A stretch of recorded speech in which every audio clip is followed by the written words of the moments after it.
Hello everyone, myself doctor Lakshmi Sharma. Welcome back to my YouTube channel. दोस्तों, आज हम बात करेंगे होम्योपैथी की एक बहुत ही खास मेडिसिन जिसका नाम है रुबेनिया स्यूडोकेसिया। इस होम्योपैथिक दवा के बारे में, ये जनरली एक हर्बल मेडिसिन होती है और इसका स्फीयर ऑफ एक्शन काफ़ी सारी जगह पे होता है, लेकिन इसका स्पेशली जो स्फीयर ऑफ एक्शन होता है वो जीआईटी ट्रैक्ट पर होता है, यानी गैस्ट्रो इंटेस्टिनल ट्रैक्ट पर होता है। इसके अलावा हम बात करेंगे दोस्तों, इस दवा को कैसे इस्तेमाल करना है, किन किन केसेस में आप इसको इस्तेमाल कर सकते हैं, किन किन लक्षणों के आधार पर आप इस मेडिसिन को सिलेक्ट कर सकते हैं।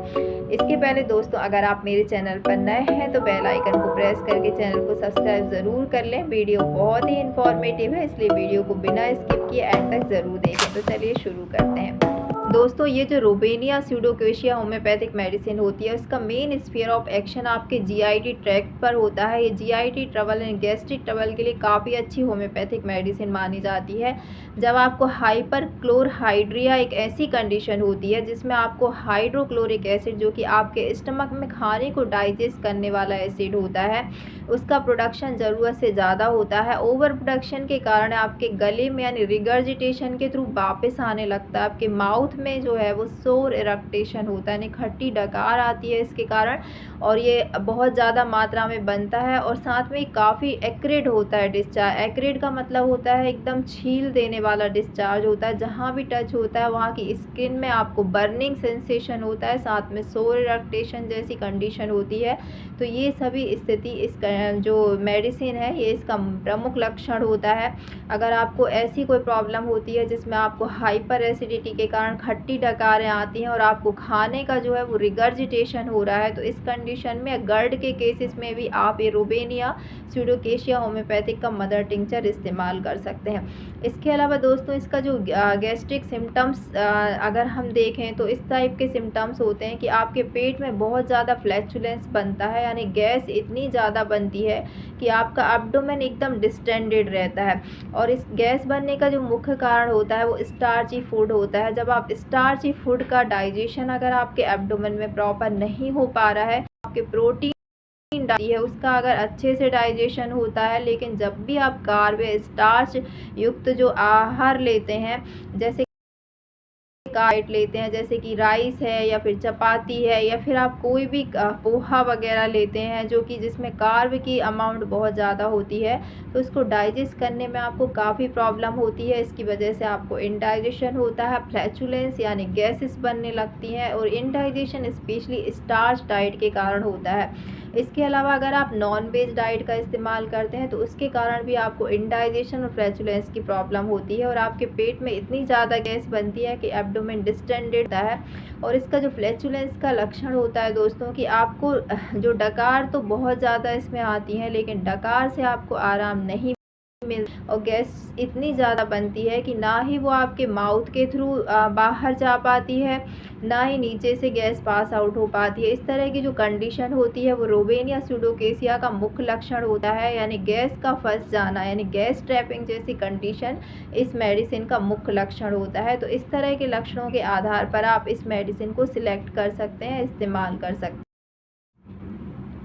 इसके अलावा दोस्तों, ये मेडिसिन कॉन्स्टिपेशन के केसेस में भी बहुत अच्छा काम करती है। अगर आपको बहुत सीवियर कॉन्स्टिपेशन होता है, इस सभी सिम्टम्स के साथ में एसिडिटी ज़्यादा होती है, पेट में काफ़ी ज़्यादा फ्लैचुलेंस होता है, इसके अलावा आपको इनइफेक्चुअल अर्ज होती है, यानी आप स्टूल पास आउट करना चाहते हैं लेकिन कर नहीं पाते हैं, तो इस तरह के कॉन्स्टिपेशन को रिजॉल्व करने के लिए भी मेडिसिन काफ़ी हेल्पफुल होती है।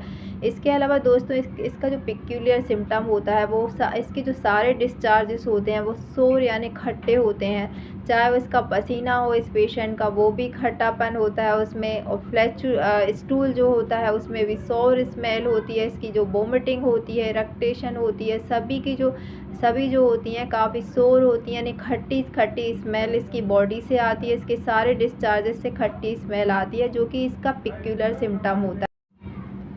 इसके अलावा दोस्तों इसको गैस्ट्रिक कंप्लेंट्स के साथ साथ हेडेक की प्रॉब्लम होती है। हेडेक में स्पेशली फ्रंटल हेडेक होता है, सर पकड़ के बैठा रहता है।